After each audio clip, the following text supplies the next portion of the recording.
So you have lots of projects yourself. I'm excited to hear about them. One that I'm worried about is Eataly. And I don't know what your exposure is there, but I remember going to the Dino De Laurentiis food show. Did anyone go to the Dino De Laurentiis food show in Manhattan? I am really Times freaking Square, old. late 80s. Late 80s, the big movie producer. Yes. And it crashed Jada's- and burned Jada's in a big old way. father. Jada's father, Yeah. or grandfather, right? Yeah. Are you concerned about that at all with Eataly? Of course not. Of course I am. No, what we're doing is not trying to invent something. We are partners with the guy who owns the original Eataly in Torino. And in Torino, it's 100,000 square feet, and it is almost exclusively slow food ideology. There's lots of slogans, there's lots of green, it's actually fueled, it's warmed by using the extra leftover hazelnut shells from the factory that makes Nutella just down the road. So everything about it is right. So all we have to do is not fuck it up. Yeah. But what we're going to be, the way it's going to be different is that inside of this, it's a 50,000 square foot grocery store on 23rd and 5th Avenue. And people say, where's Madison Square Park? I say, it's right across from Shake Shack. It's a seemingly new icon. Yeah. We're inside of this, just like the one in Italy, there in Torino. There are going to be 5 restaurants, and in the fish department, there's a fish restaurant. But it's not a full-service fish restaurant. There's like 4 crudo, 4 arrosto, 4 alla piastra. That's it. And then in the vegetable area, there will be a vegan-vegetarian restaurant that isn't giving up to anything, but it'll be delicious. And there'll be 20 seats in that restaurant. Then there's a big meat restaurant in the butcher shop. And then there's a grand kind of cappuccino, gelato, paninoteca. And then on a roof is an Alpine trattoria based on meat and having beer being brewed by a guy named Teo and a guy named Sam Calagione from Delaware. From Delaware. Yeah. From Dogfish. Exactly, Dogfish Head Brewery. Dogfish Head. Yeah. So yes, there's a lot of exposure on that because if the restaurants suck, I'm going to look like a dog. But I don't think they are because we're spending a lot of time developing them in the right way with a lot of my team who is ready for a next step, and it'll be interesting to see. I mean, these 50,000 square feet is a lot of store. So it reminds me of Move and Pick in Toronto and Montreal. Yeah, exactly. Exactly. Similar in nature to this. And I mean, I think what New York kind of misses, you guys have your magnificent market.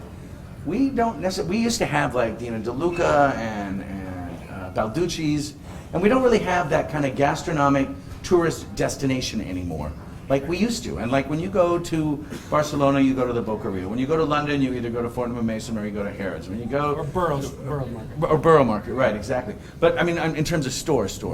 And we don't really have that right now except for our magnificent green markets, which are beautiful. All 4 months of the year they have something coming out of the ground. So this, I hope, will serve that, and I hope that people will understand that you could just go there and not even buy anything, but we don't want you to do that. So going back again to your Paramount time, and I asked you this earlier, but I'm going to ask you again. You had the most romantic notion when you talked about louder That's still. my dad back there. All right, Dad, we'll You turn had up the the most hearing aid. It's just a joke, Pops, just a joke. Now, that's your dad. I know my dad's voice. When somebody asked you at the Paramount Theater, what's next for you, you said you were moving to Rome and opening a trattoria in Rome to give your children the experience that you had when you were growing up. And what's happened with that? We still own the property, but what has happened,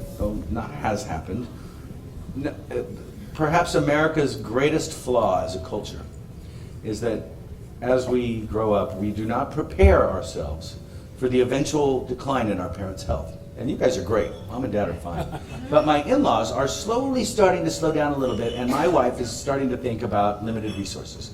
So we're not moving until something changes. And that may be that they will say, hey, we're moving to Rome with you guys, which I've kind of thrown on the table. Or that they just need, we'll figure it out. So it's not the great plan that I thought it was. But it's still a great plan, but it might not be as a reality as right now. That said, we're just going to take a lot more trips now, that's all. Make sense? It does. Let's go back a few years. First time I met Mario, I walked into the kitchen at Poe restaurant. Yeah. Woohoo! And Mario was back there cooking every dinner with a dish buddy helping him plate salads, right? And Salads and desserts and was dishes. telling me about this new television network that was coming on, and he was going to have a show on there, and was quite excited.